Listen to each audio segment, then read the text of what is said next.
Hi, hello guys. Good evening. Kasi gabi na dito. Na-overwhelm lang talaga ako dun sa aking amo. Nagaling silang vacation, mga 3 days.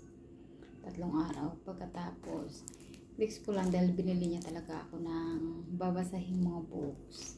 Ayan guys, oh. Oh, diba? Ang ganda. This is how you heal yung books. So, sabi niya kasi, mura lang daw doon. Kaya binili niya ako. Tapos, the mountain is you. Yan. Binili niya ako ng ganito din. Marami siyang nabili. So, appreciate ko talaga siya ng sobra. Ito isa good vibes with good life. O, cute din siya. Pero ito sa lahat ng binigay niya, ito yung gusto ko.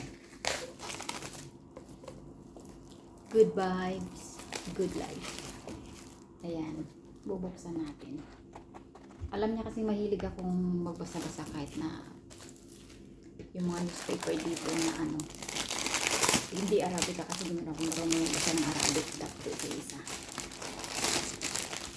The words I wish I said.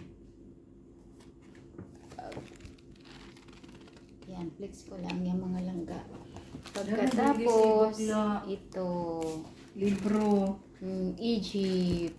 Anong libro yung Ilalagay. bakla? Nahulog yung cellphone ko. Yan. Dami ng libro. Oo. Kasi nga, sabi ni madam, mahilig ako magbasa-basa. Tapos ito na 4 na piraso. Pero sa lahat ng binigay niya, ito yung gusto ko. Good vibes, good life. Ito yung gusto ko. Tapos, yung bag na syempre, Cairo. Cairo. Yan, maganda yan. Masjid. Magandang pasok ng bagong taon. Papatayin ko na kasi nandiyan na yung alaga ko mag-iingay. Hi, bebe!